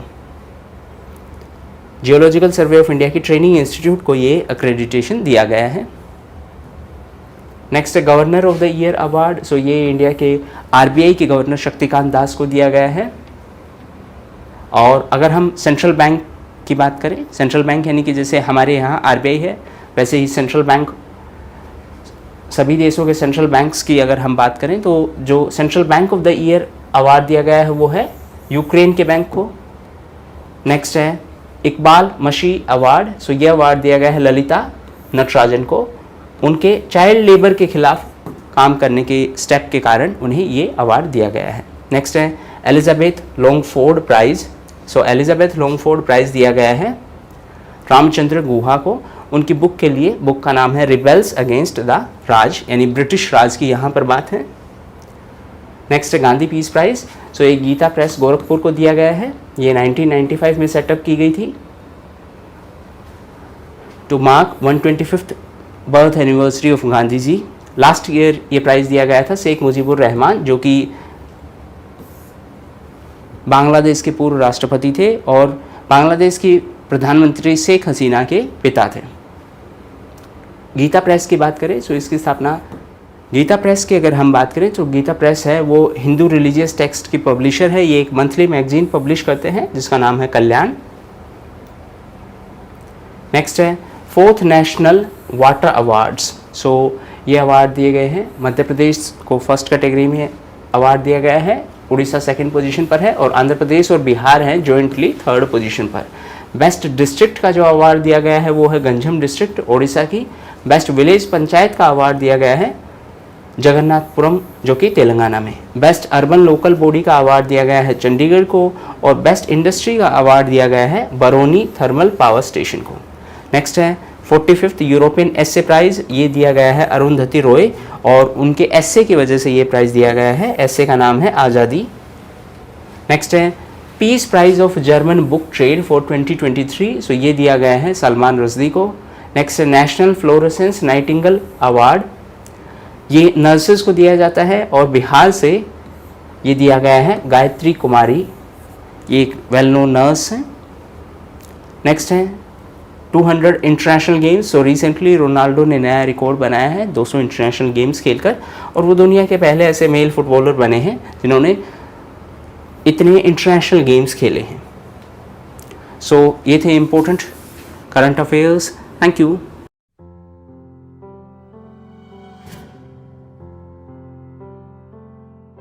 हेलो एवरीवन, सो इस सेक्शन में हम कवर करेंगे इम्पोर्टेंट डेज। फर्स्ट है वर्ल्ड थायराइड डे जो कि 25 मई को ऑब्जर्व किया गया और इसका थीम था thyroid health nurturing well being. Next related to 29th मई, सो 29th मई को international day of UN peacekeepers के तौर पर मनाया गया और 2023 है वो 75th ईयर ऑफ है ऑपरेशन है of UN peace keeping force, so इसीलिए इंपॉर्टेंट है। थीम था peace begins with me, peace begins with me. Next है related to birth anniversary of Veer Savarkar, so ये 28 मई को ऑब्जर्व की गई और ये 140th बर्थ एनिवर्सरी थी। इसी दिन नई पार्लियामेंट बिल्डिंग है उसका भी इनॉग्रेशन किया गया था। नेक्स्ट न्यूज़ है related to world milk day, so ये 1 जून को मनाया गया। थीम था enjoy dairy. India leading milk producer है, सबसे ज़्यादा मिल्क प्रोडक्शन इंडिया में होता है। नेक्स्ट है world no tobacco day, so ये 31 मई को मनाया गया और इसका थीम था grow food not tobacco. Next news है related to world environment day, so ये 5 जून को मनाया गया और इसका होस्ट था Cote d Ivoire and Netherlands. इसका थीम था solutions to plastic pollution. Next news है related to international day for fight against illegal unreported and unregulated fishing, so ये भी 5 जून को ही ऑब्जर्व किया गया। नेक्स्ट है related to world oceans day, ये 8 जून को ऑब्जर्व किया गया और वर्ल्ड फूड सेफ्टी डे है वो 7 जून को ऑब्जर्व किया गया। नेक्स्ट है world day against child labour, so ये 12 जून को ऑब्जर्व किया गया और इसका थीम था जिसमें थीम आपको बताया गया वो इम्पोर्टेंट है, सारे थीम ऑब्वियसली आपके लिए भी पॉसिबल नहीं है उनको याद करना। सो इसका थीम था social justice for all and child labour. Next है international albinism awareness day, so ये 13 जून को ऑब्जर्व किया गया। वर्ल्ड ब्लड डोनर डे है वो 14 जून को ऑब्जर्व किया गया। इसके अलावा world day to combat desertification and drought है वो 17 जून को मनाया गया। वर्ल्ड विंड डे है वो 15 जून को मनाया गया। इसके अलावा world sickle cell awareness day है वो 19 जून को मनाया गया। सिक्कल सेल की बात करें तो 2023-24 का जो यूनियन बजट है, यूनियन बजट उसमें टारगेट स्पेसिफाई किया है कि हम 2047 तक सिक्कल सेल एनीमिया को एलिमिनेट कर देंगे। नेक्स्ट है इंटरनेशनल योगा डे, ये 21 जून को मनाया गया। थीम था योगा फॉर वसुधैव कुटुंबकम। नेक्स्ट है वर्ल्ड रिफ्यूजी डे, ये 20 जून को मनाया गया और international day of women in diplomacy है ये 24 जून को मनाया गया। जबकि ओलंपिक डे है वो 23 जून को मनाया गया। वर्ल्ड हाइड्रोग्राफी डे है वो 21 जून को मनाया गया। सो ये थे इंपॉर्टेंट डेज। Thank you.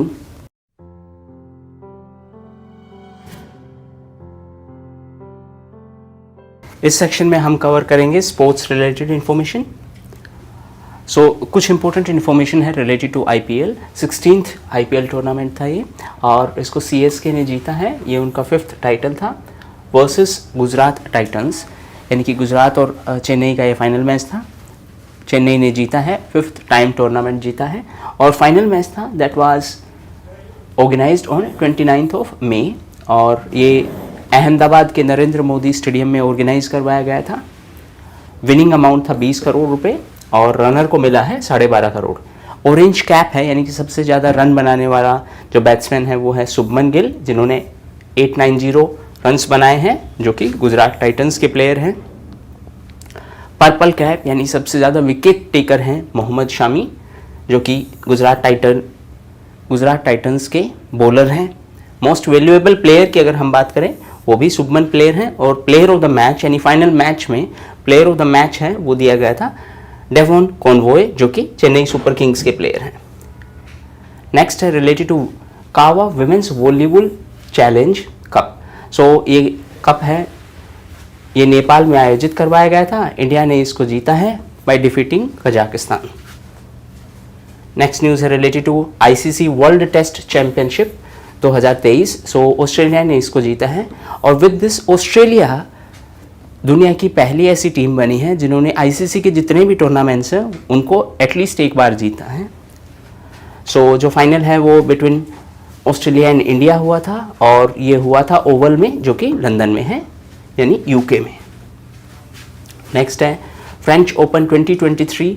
सो इसको नोवाक जोकोविक ने जीता है और उन्होंने कैस्पर रोड को हराया है। नोवाक जोकोविक है वो सर्बिया के हैं, कैस्पर रोड है वो नॉर्वे के प्लेयर हैं। ये इंपॉर्टेंट विनर्स का लिस्ट है जिसमें आपको मेंस सिंगल्स का टूर्नामेंट जीता है नोवाक जोकोविक ने। विमेन सिंगल्स का जो टूर्नामेंट है वो जीता है ईगा स्वास्तिक। ऐसे ही आप मेंस डबल्स की अगर हम बात करें so Ivan and Austin Krajicek ये इसके विनर हैं। नेक्स्ट है related to tribal sports festival. So पहला ट्राइबल स्पोर्ट्स फेस्टिवल है वो भुवनेश्वर में आयोजित करवाया गया था और इसमें ओडिशा है वो टॉप पोजीशन पर रहा, कर्नाटक सेकंड पर और झारखंड है वो 3rd पोजीशन पर रहा। इसको मिनिस्ट्री ऑफ कल्चर ने आयोजित करवाया था। नेक्स्ट न्यूज़ है related to squash world cup 2023। So ये इजिप्ट ने जीता है मलेशिया को हराकर और ये चेन्नई में आयोजित करवाया गया था। नेक्स्ट न्यूज़ है related to Asian fencing championship. So Bhavani Devi ने इस चैंपियनशिप में ब्रॉन्ज मेडल जीता है। ये चैंपियनशिप चाइना में हुई थी। भवानी देवी इंडिया की पहली फेंसर है जिन्होंने ओलंपिक्स के लिए क्वालिफाई किया था। सो ये थे important sports related current affairs. Thank you.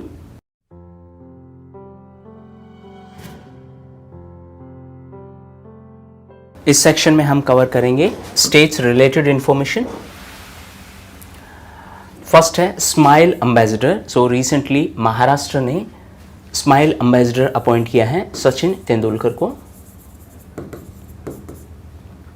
Next है आई यानी मदर टूरिज्म पॉलिसी। सो ये एक इनिशिएटिव है महाराष्ट्र का जहाँ पे वुमेन टूरिज्म को प्रमोट किया जाएगा। नेक्स्ट है शक्ति स्कीम, जो कि कर्नाटक सरकार की एक पहल है जिसके थ्रू जो महिलाएं हैं उनको फ्री पब्लिक ट्रांसपोर्ट की सुविधा दी गई है। इसके अलावा ट्रांसजेंडर कम्युनिटी को भी फ्री ट्रांसपोर्ट की सुविधा दी गई है इस स्कीम के तहत। सो ये थे important states related current affairs. Thank you.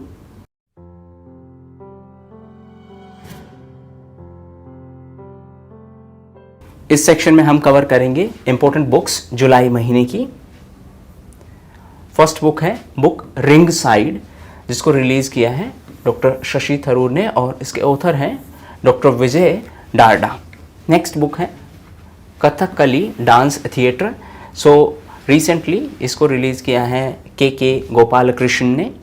Kathakali की अगर हम बात करें तो ये केरल का क्लासिकल डांस है और इसको बलाद ऑफ ईस्ट भी बोलते हैं। नेक्स्ट है अजय टू योगी आदित्यनाथ। सो ये एक नोवेल है और इसके ऑथर हैं शांतनु गुप्ता। सो ये थे important books. Thank you.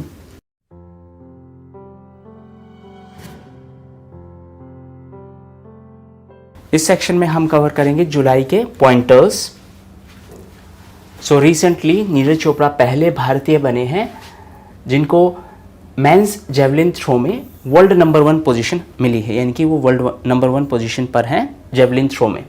Next है related to swimming federation of India. So recently RN Jayaprakash हैं, वो स्विमिंग फेडरेशन ऑफ इंडिया के नए प्रेसिडेंट बने हैं, जबकि नामदेव शिरगांवकर हैं, वो ताइक्वांडो के, यानी कि जो ताइक्वांडो फेडरेशन है उसके प्रेसिडेंट बने हैं।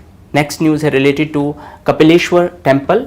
सो रिसेंटली कपिलेश्वर टेम्पल, जो कि उड़ीसा का एक टेम्पल है, इसको ASI यानी आर्कियोलॉजिकल सर्वे ऑफ इंडिया ने अपनी लिस्ट ऑफ प्रोटेक्टेड मॉन्यूमेंट्स में शामिल किया है। नेक्स्ट है related to cricket. So recently Shubman Gill हैं, वो यंगेस्ट प्लेयर बने हैं जिन्होंने 700 रन स्कोर किए हैं IPL के किसी एक स्पेसिफिक सीजन में। नेक्स्ट है related to Himachal Pradesh. So recently Himachal Pradesh सरकार ने ग्रीन हाइड्रोजन पॉलिसी अनाउंस की है और उसी के कंटेक्स्ट में स्टेट गवर्नमेंट न्यूज़ में थी। Next related to book partitioned freedom और इसके ऑथर हैं राम माधव।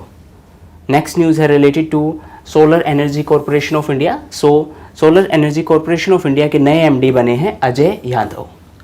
नेक्स्ट न्यूज़ है related to Alstom. So Alstom एक फ्रेंच कंपनी है जो रेलवे बोगीज़ बनाती हैं। रिसेंटली ये न्यूज़ में थी क्योंकि ये वंदे भारत ट्रेन्स की बॉडी बनाएगी और वो एल्यूमिनियम बॉडीज़ होंगी और 100 ऐसी वंदे भारत की ट्रेन्स की बॉडीज़ बनाई जाएंगी। नेक्स्ट न्यूज़ है related to Canada. So Canada की सरकार ने सिगरेट्स पर, इंडिविजुअल सिगरेट्स पर भी वार्निंग लिखने का डिसीजन लिया है। पहले सिर्फ पैकेट पर वार्निंग होती थी, अब इवन जो सिगरेट है उसके ऊपर भी वार्निंग होगी और ऐसा करने वाली पहली कंट्री बनी है कनाडा। नेक्स्ट न्यूज़ है रिलेटेड टू शालिनी सिंह। सो शालिनी सिंह हैं, वो पहली महिला बनी हैं NCC कैडेट जिन्होंने माउंटेनियरिंग का जो कोर्स है वो कंप्लीट किया है। नेक्स्ट न्यूज़ है related to mayor of Birmingham. So recently Chaman Lal हैं, वो मेयर ऑफ बर्मिंघम बने हैं और वो पहले इंडियन ओरिजिन के पर्सन हैं जो इस पोस्ट पर पहुंचे हैं। नेक्स्ट न्यूज़ है रिलेटेड टू इंडिया का पहला कार्बन न्यूट्रल विलेज। सो ये महाराष्ट्र के थाने डिस्ट्रिक्ट में है और भिवंडी तालुका में है। नेक्स्ट न्यूज़ है related to world's first digital government bond. So Israel है, वो दुनिया का पहला गवर्नमेंट डिजिटल बॉन्ड इशू करने वाला देश बना है। Next related to Ahmednagar. So Maharashtra का अहमदनगर है, उसको रीनेम किया जाएगा आफ्टर अहिल्याबाई और बाद में इसका जो नया नाम होगा वो होगा अहिल्या नगर। नेक्स्ट है related to youngest software developer in SpaceX. SpaceX में सबसे यंग जो सॉफ्टवेयर डेवलपर बने हैं वो हैं कारेन काजी। सो ये थे important pointers of July 2023। Thank you.